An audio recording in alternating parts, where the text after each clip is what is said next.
Well, hello everybody and welcome back to the channel and welcome to a new season of real life car reviews. First of all, I want to say that I hope you had a great summer vacation. I had a great summer vacation. I spent 2 weeks traveling around Austria, Switzerland and Italy in a very nice Subaru Forester. Since I was on vacation, I didn't bring my filming equipment and I didn't make a video on that car, but I will publish a written test on the Subaru Forester on my website and I will leave a link to that in the description. So let's start with this new season, and the first car of this season is the updated Lexus UX. The Lexus UX has been on sale since 2018 and until recently it was the smallest car on offer in the Lexus lineup. But that role has now been taken over by the LBX, and tested that car before, link is up here. Lexus found it was about time to update the UX since the car has now a different role in the Lexus lineup. It's a bit more practical than the LBX is, but it could use an update. So in this real life car review I want to show you the changes to the exterior, the interior and of course the changes under the hood, and we'll take this car for a drive. Now we have to keep in mind that this very specific version is somewhat special. Not only is it an F-Sport, but also it's an all-wheel drive car, and that car makes up less than 10% of the total UX sales over here in the Netherlands, but it is a surprisingly good car and it's an amazing driver's car, as we will see. So let's get started and we'll do a quick walk around and I'll talk you through the exterior changes. So the Lexus UX has always been marketed as a crossover, as somewhat of a car leaning more to the SUV side, but in my opinion, every time I drove it I thought it felt like a hatchback. The only thing that made this look like a crossover were the surrounds around the wheel arches, but now in this F-Sport version those plastic surrounds are painted in body color and it makes it much more look like a hatchback. To me it feels more like a hatchback styling wise. As you can see, it has a beautiful color. I'll blink the name in screen, and of course it's a two-tone color. Until the recent update you could get the UX in two-tone color, but only the part between the roof rails was painted. Now with the update of the model, the A pillar and part of the C pillar is now body colored too. And I must say, in this, yeah, it's very bright at this moment, but this blue color really radiates and I think it matches nice with the black roof, and also the chrome parts on the window surrounds and on the mirrors really stand out nicely. Now over to the front of the car, the F-Sport gets a high gloss grille and these little faux inserts. Here you have the LED fog lights. And the top trim levels of the updated UX now get adaptive headlights. You can see, you can recognize it with those 3 separate lenses and one for the high beams. This is an amazing good system. I don't see any room for improvement, if I'm honest. I don't want my headlights to be brighter.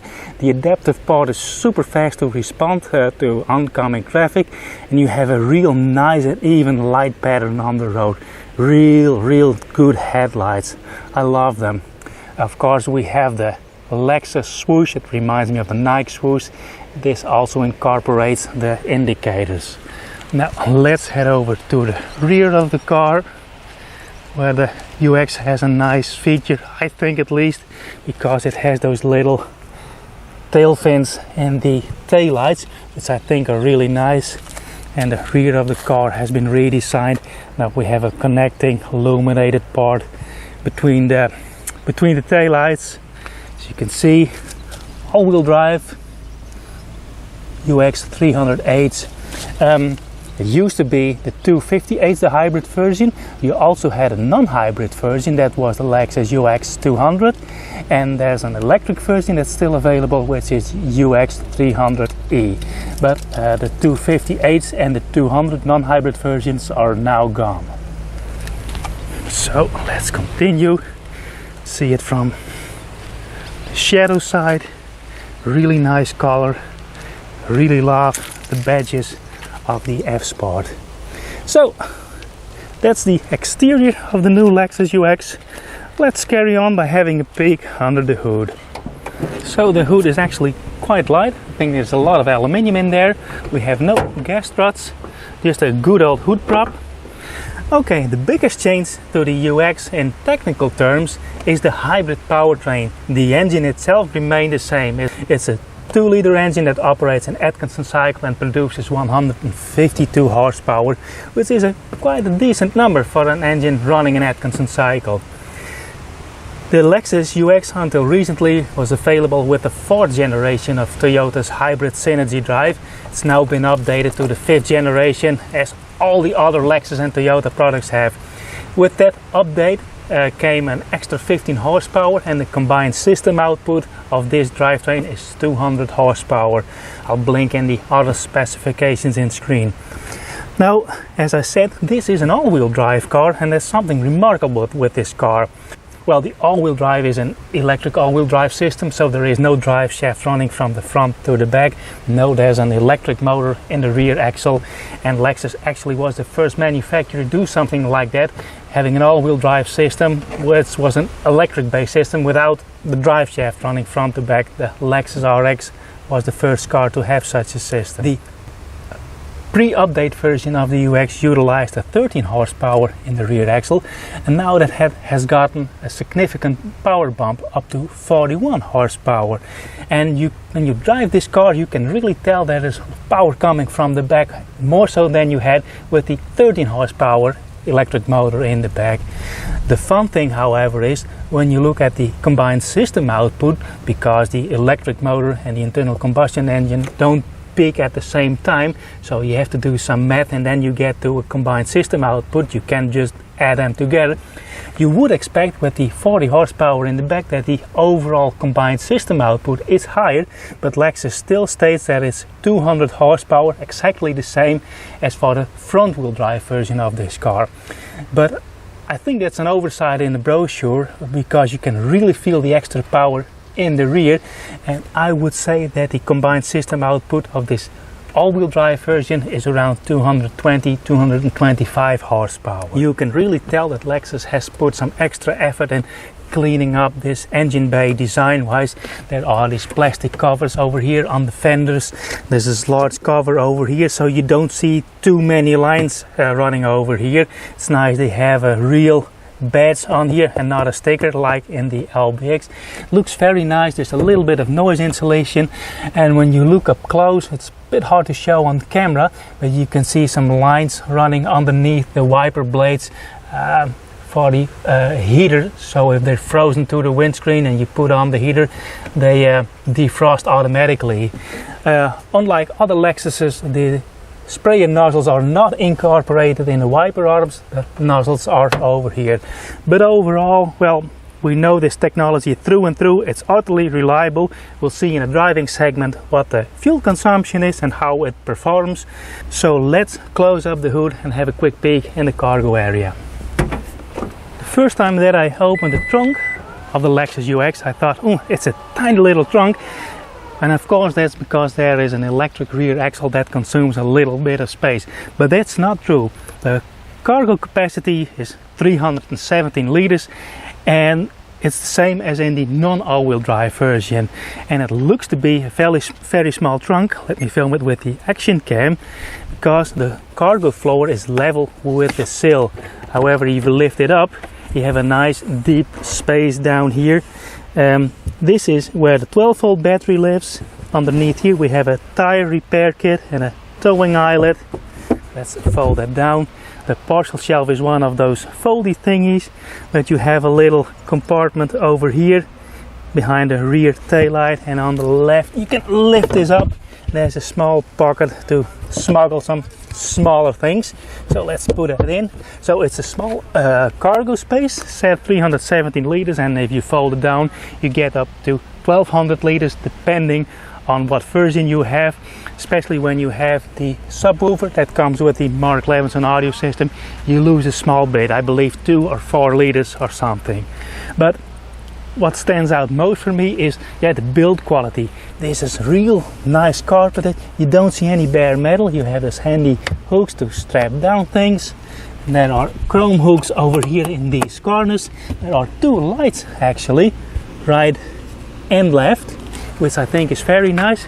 But you see there's plastic paneling all over the trunk door, which I think is really nice.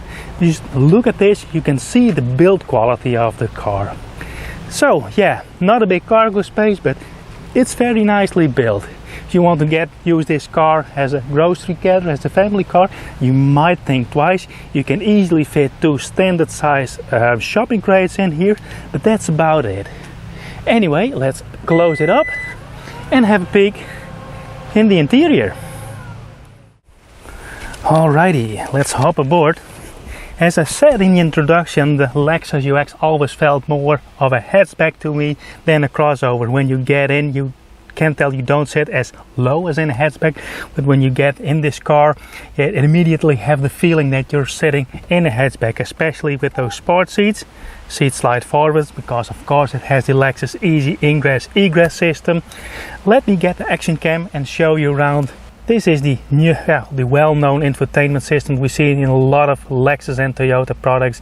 Gone is the older screen with the mouse pad over here. On the location of the mouse pad we now have the buttons for the heated steering wheel, heated seats, and in this version the ventilated seats, which I'm very grateful for this weather.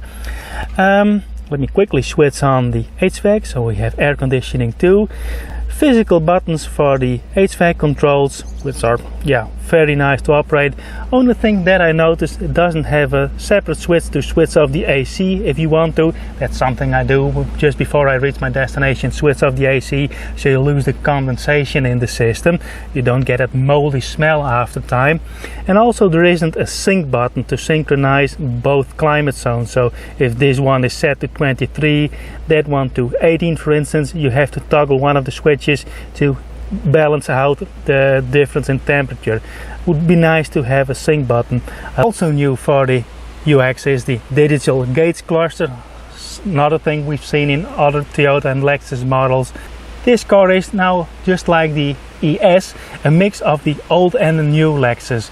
We have the new infotainment and the new screen from the newer generation Lexuses, but we still have this cover over the instrument cluster with these little horns on the side. This being an F Sport means it has an S Plus Sport function, so you can switch around and the gauges change, and now we're in S Plus Sport mode.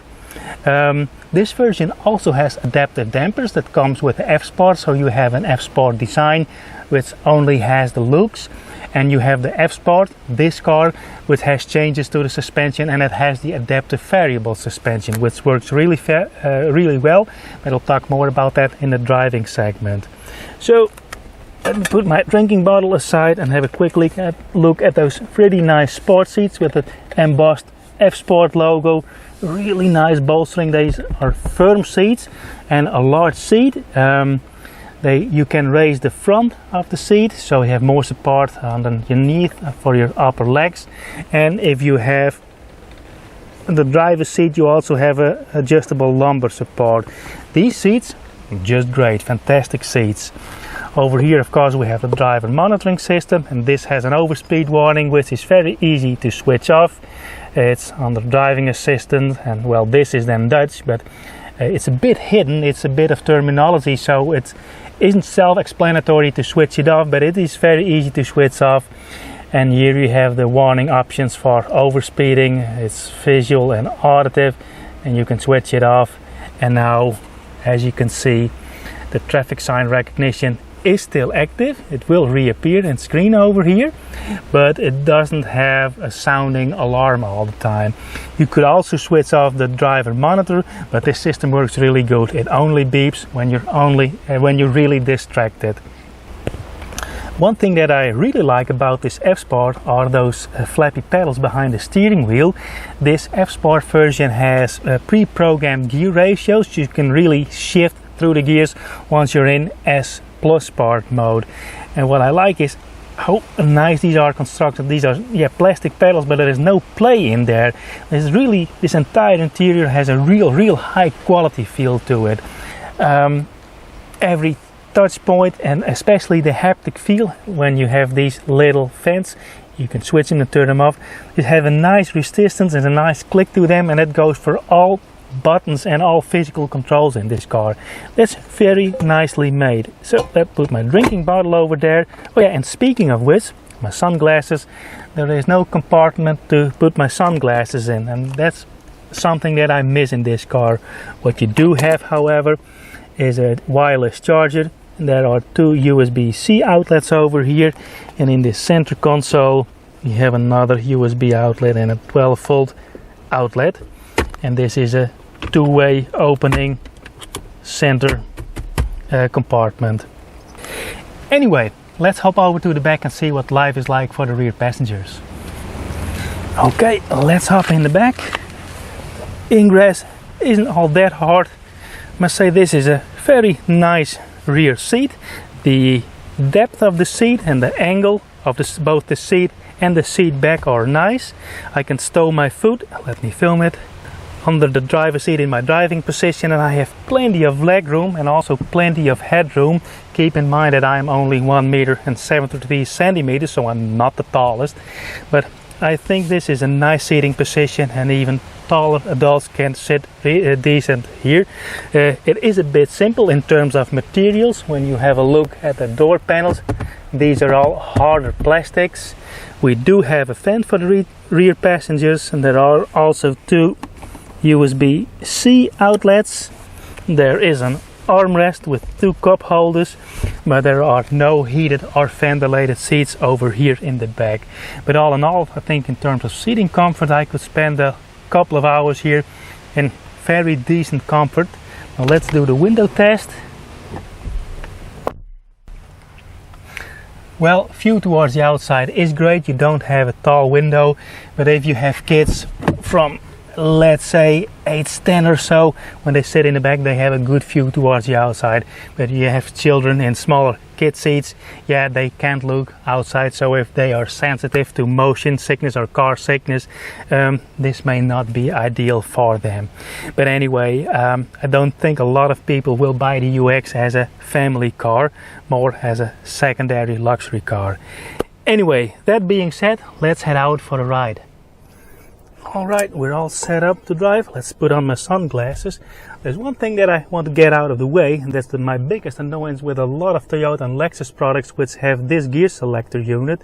So to put it into drive or currently in park, you have to put a foot on the brake. I can see the brake light indicators illuminate in the instrument panel, and I put it to D, now it goes. But what happens 9 out of 10 times when you stop in traffic and you put it either in neutral or park, you want to put it in drive first. You have your foot on the brake, you can see the brake light indicators in the screen, and the car says push the brake before selecting D. That's exactly what you do. So you have to really apply force on the brake pedal to put it in D, even though you have your foot on the brake pedal and the brake light indicators are illuminated. It always happens when I drive a modern Toyota of Lexus, and it's one of my bigger annoyances, and I really wish that Toyota and Lexus would improve on that. But then again, that's my biggest annoyance of this car. Every time when I put it in drive now, I just push firmly on the brake and off we go. So there's that, something to keep in mind.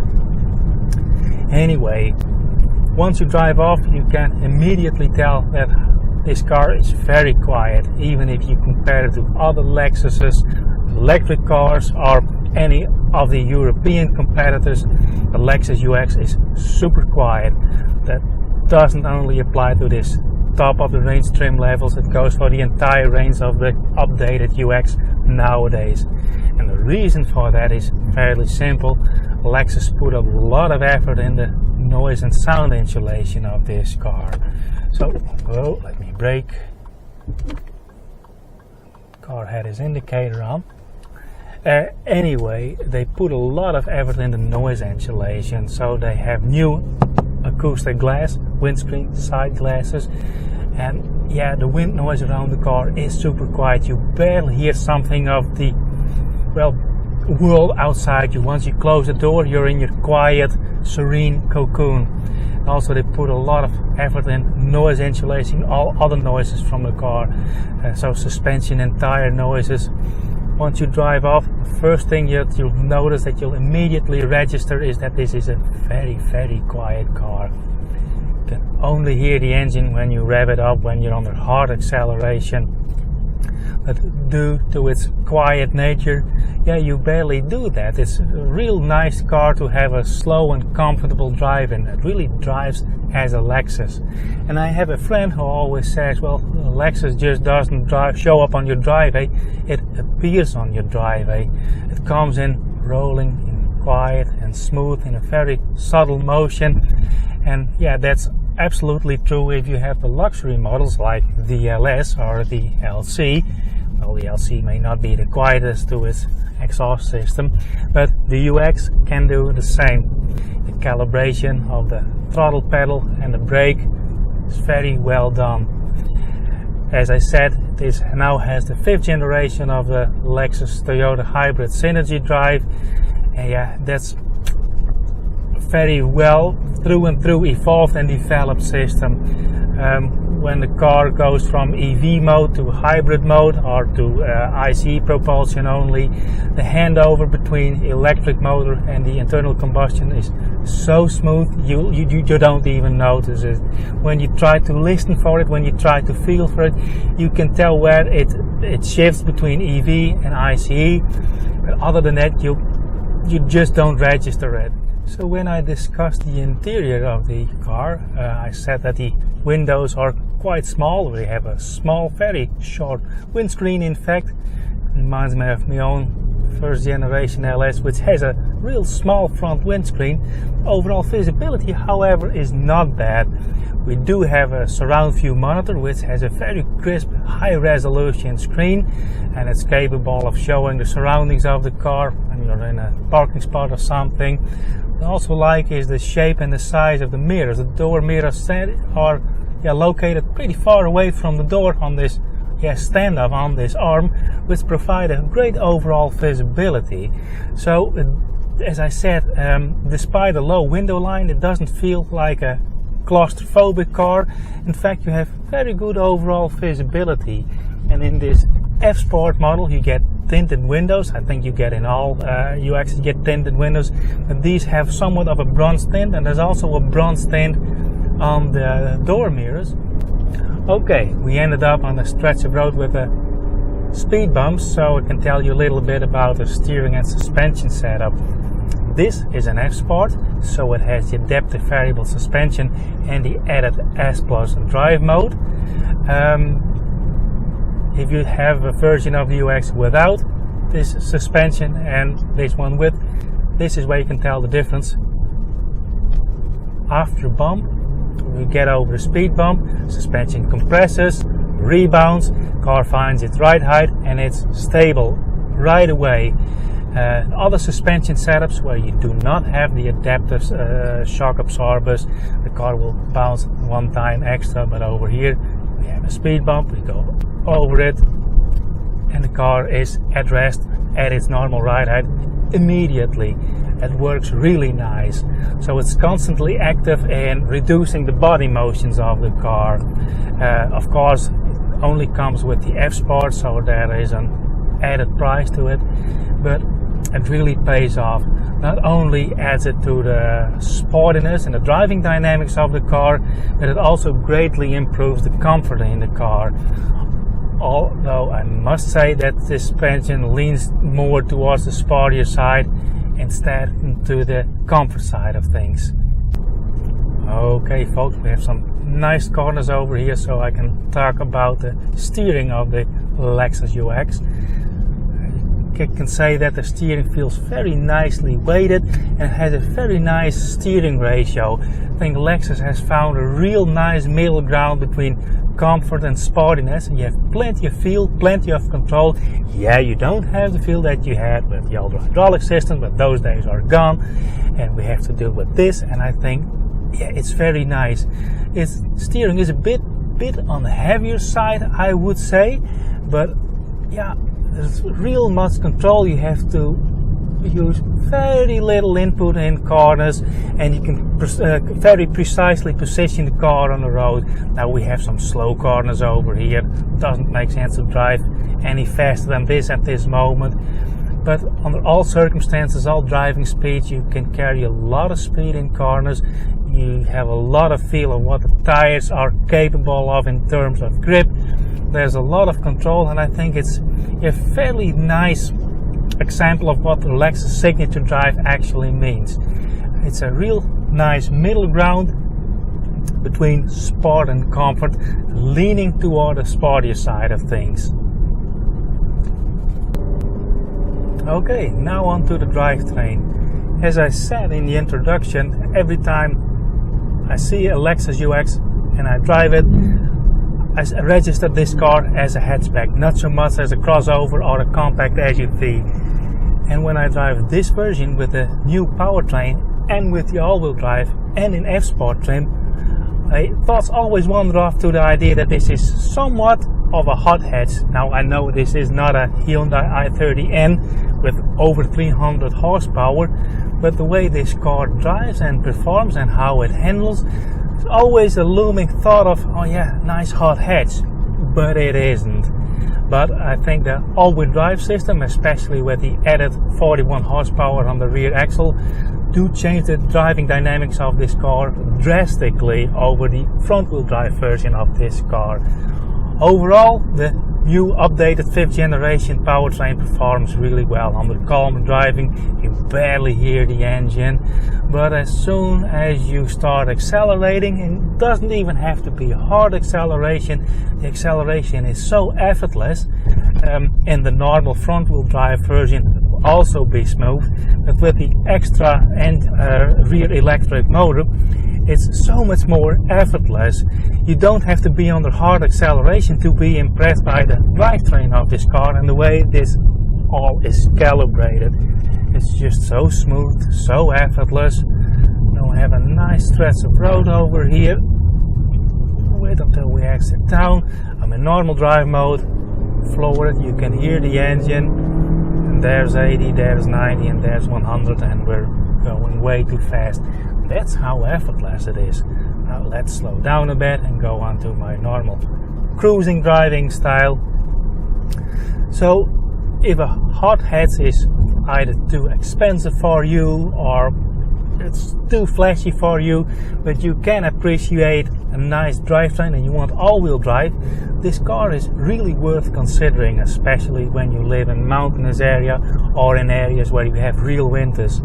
Okay, this isn't a Subaru, this isn't a Land Cruiser, but under poor driving conditions and poor road conditions, especially in winter times or when you're on the gravel road, this all-wheel drive system will get you out of harm's way easily. So let's do a stretch of highway over here and flick it into Sport Plus mode and floor it on the on-ramp. Off we go. Tachometer, it shifts 5,000 RPM. Oh yeah, it's a CVT. Goes 110. Okay, already over max speed. As you can see, with the extra effort coming from the rear axle, the car doesn't, we call it squatted under acceleration.